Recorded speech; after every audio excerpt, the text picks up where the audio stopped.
Samantala, ating antabayanan ang mga ulat mula sa ating mga kapatid na himpilan sa probinsya para sa Regional News.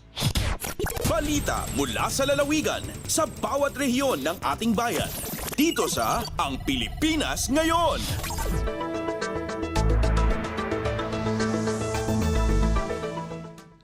Narito na ang bugson ng ating mga regional news. Dumako muna tayo sa rehiyon ng Luzon.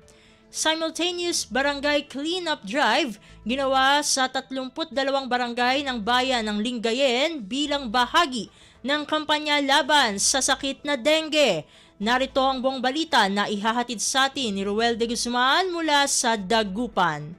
Ginawan suman kakabansag ya panaglinis at 32 sa barangay na bali na Lingayen nya kaibad aray kukbang nagagawa na LGU kontra at sakit ya dengue.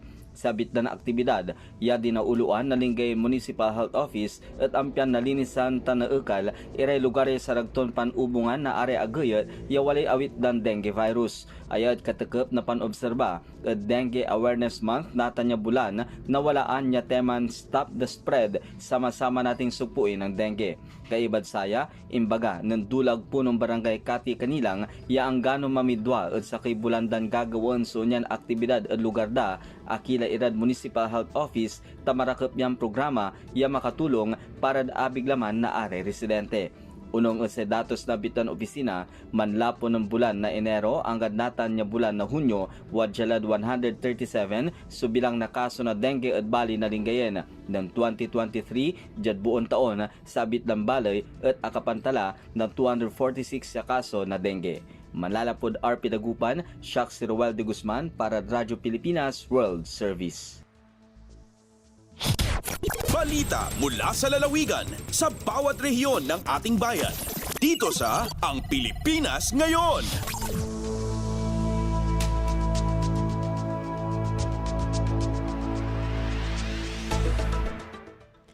Inyong napakinggan ang ulat ni Ruel de Guzman mula sa Dagupan. Dakuin naman natin ang bontok, mga malalaking proyekto ng Department of Agriculture o DA sa rehiyong Cordillera, ibinahagi ni DA Cordillera Administrative Region o DA CAR Regional Executive Director Jeneline Dawayan.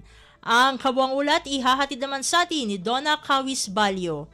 In Padamag, the Department of Agriculture Cordillera Regional Executive Director Jeneline Dawayan, dagiti big ticket project ti DA, kas iti Philippine Rural Development Project, ano sa dinno, adati agatad nasurok 1.188 billion pesos nga proyekto para iti apayaw, ifugaw ken kalinga. Maiimplementar met ita atawan 2024 ti nasrok 628 million pesos nga alokasyon para iti Rice Farmers Financial Assistance Program. Madama met ti implementasyon ti agatad 99 million pesos nga integrated laboratory building ken mapan nga nasrok 80,000 amanalon ti agbenepisyo iti 555 million pesos a production inputs, iti rice seeds, inorganic fertilizers, ken biofertilizers. Ita atawan adat 30 ket 8 a Farm to Market Road Development Program nga agdama a maipatpatungpal iti rehiyon nga gatad iti nasrok 5 milyon piso. Dagitoy ket inpakaammo ni Direktor Dawayan iti naangay di kalman nga kapihan sa bagong Pilipinas. Narpos na bontok, Donna Kawisbalyo para sa Radyo Pilipinas World Service. Balita mula sa lalawigan sa bawat rehiyon ng ating bayan. Dito sa Ang Pilipinas Ngayon.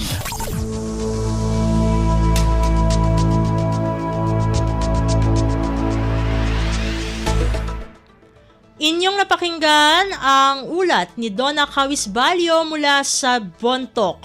Puntahan naman natin ang Lucena, 157 communal gardens na itayo na sa Calabar Zone sa ilalim ng National Urban and Peri-Urban Agriculture Program ng Department of Agriculture o DA. Narito si Carmi Isles para sa detalye ng balita. Naitayo na ang 157 communal gardens sa Calabarzon sa ilalim ng National Urban and Peri-Urban Agriculture Program o NUPAP ng Department of Agriculture ayon kay Regional Coordinator Mr. Felix Sosalito Noceda.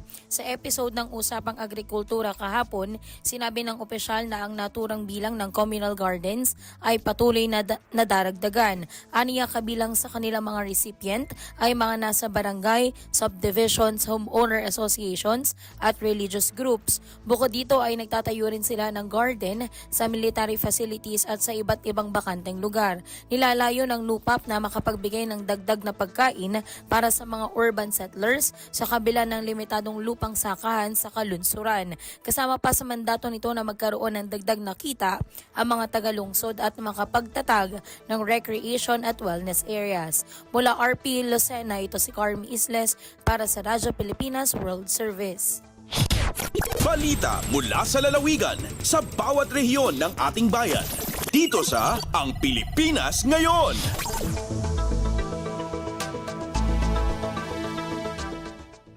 Inyong napakinggan ang ulat ni Carmi Isles mula sa Lucena. Dumako na tayo sa Palawan. Kongresista ng Palawan 2nd District dinepensahan ang Memorandum Circular No. 52 na in-issue ni Pangulong Ferdinand R. Marcos Jr. Ang kabuang ulat ihahatid sa atin ni Damian Lacasa. Ing dipinsaran Palawan 2nd District Congressman Jose Chavez Alvarez ang Memorandum Circular No. 52 nga ing paluwa Presidente Ferdinand Romualdez Marcos Jr.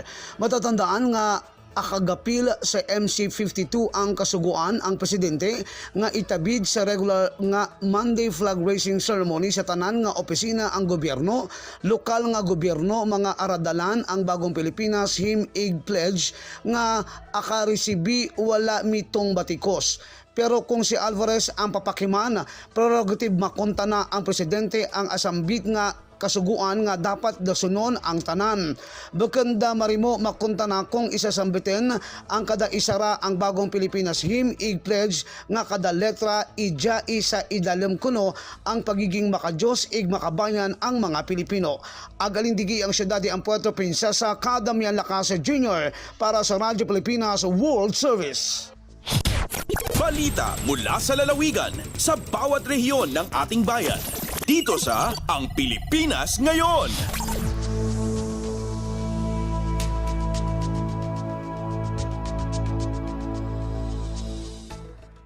Inyong napakinggan ang ulat ni Damian Lacasa mula sa Palawan. Puntahan naman natin ang rehiyon ng Kabisayaan. Samar State University sumailalim sa 3-day seminar workshop sa archive management. Ang detalye ng balita ihahatid sa atin ni Suzette Pretensio mula sa Calbayog. Nagpailarom kakulop Hunyo 18 ang mga personahe sa Samar State University o SSU sa tulo kaadlaw nga seminar workshop sa Basic Records and Archives Management o BRAM and Technical Assistance on the Establishment of Agency Disposition Schedule.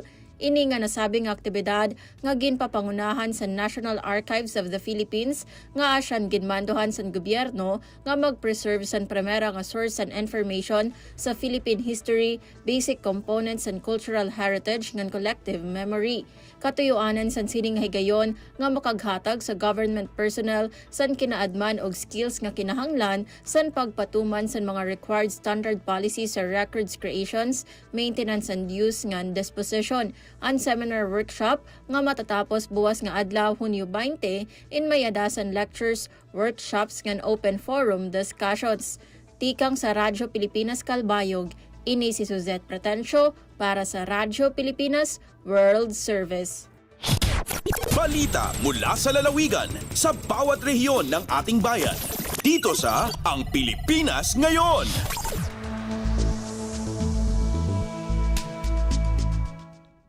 Inyong napakinggan ang ulat ni Suzette Pretensio mula sa Calbayog. Dumako naman tayo sa rehiyon ng Mindanao. Pagpapalawak sa potensyal ng Caraga Region sa rice production, tinututukan ngayon ng Department of Agriculture o DA. Narito si Raymond Aplaya para sa balita mula sa Tandag. Gipaningkamutan karon sa Department of Agriculture o DA Caraga nga mas mulapad pa ang mga kahumayan dinhi sa rehiyon. Sa gipaygayon nga kapihan sa Bagong Pilipinas, gibutyag ni Regional Executive Director Arlan Mangilen nga sa kasamtangan adunay 108,000 ka hektarya sa yuta dinhi sa rehiyon ang pwedeng matamnan og humay. Apan ang nagamit lang matud pa niini karon ang analang sa 80,000 ka hektarya. Sumala pa nga wala gayud magamit sa kinatibuk-an ang potensyal ning rehiyon diha sa rice production. Sigunini nga ilan na kining gihatagan og pagtagad nga matubag ang mga nahimong babag o problema pinagi sa paghatag og marching order ngadto sa mga focal person sa rice program nga tutukan ang pagpalambo sa rice production ning rehiyon. Gikan sa Radyo Pilipinas Tandag, kini si Raymond Aplaya alang sa Radyo Pilipinas World Service. Balita mula sa lalawigan sa bawat rehiyon ng ating bayan. Dito sa Ang Pilipinas Ngayon.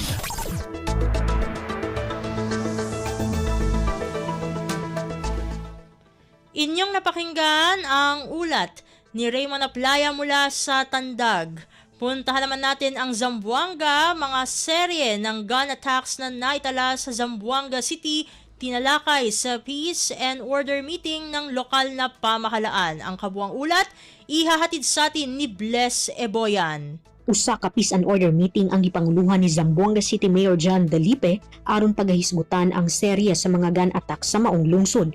Kinihuman nga usa ka mananagat ang pinakabag-ong biktima sa gun attack ug ang suspect security escort sa usa ka fishing company nga nahitabo sa territorial seawater sa Zamboanga City. Mitambong sa maong meeting si Councilor VP Elago, isip chairperson sa Peace and Order Council sa Sangguniang Panglungsod, Zamboanga City Police Director Colonel Kimberly Mulitas, mga hepe sa mga police stations, Maritime Police, Philippine Coast Guard, ug uban pang mga stakeholders. Gihisgutan ni Colonel Mulitas nga ang insidente maoy ikapito nga panghitabo sukad Enero niining tuiga nga kasagaran sa mga biktima kay mananagat ug ang rason kay ang pagsulod sa mga fishing grounds ug mao ang sugod sa pagkagubot. Para maundang na ang problema, nanawagan si Mayor Dalipe na magkahiusa ug magkasinabot ang parehong party ug kung posible nga wala nay pagsulod sa municipal water sulod sa 8 miles distance sa baybayon.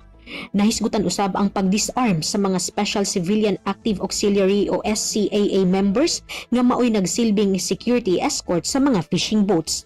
Gikan diri sa Radyo Pilipinas Zamboanga, kini si Bless Eboyan para sa Radyo Pilipinas World Service. Balita mula sa lalawigan sa bawat rehiyon ng ating bayan. Dito sa Ang Pilipinas Ngayon.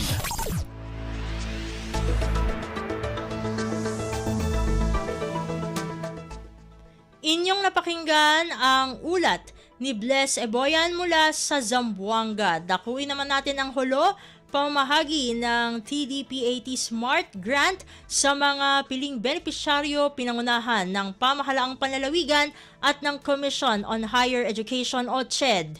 Ang detalye ng balita ihahatid naman sa atin ni Fatma Gino.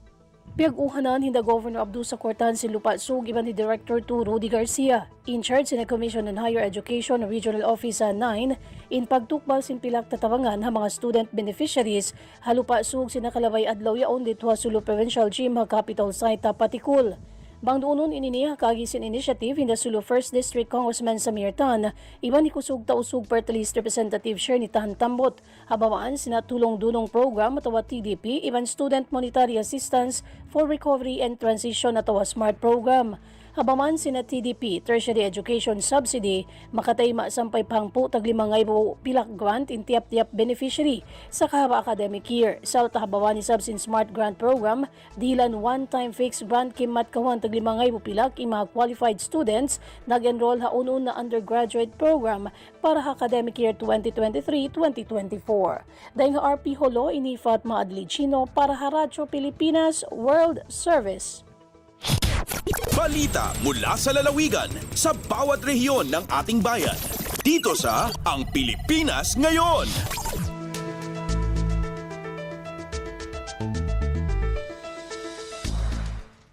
Inyong napakinggan ang ulat ni Fatma Gino mula sa Holo. Dito na nagtatapos ang ating regional news.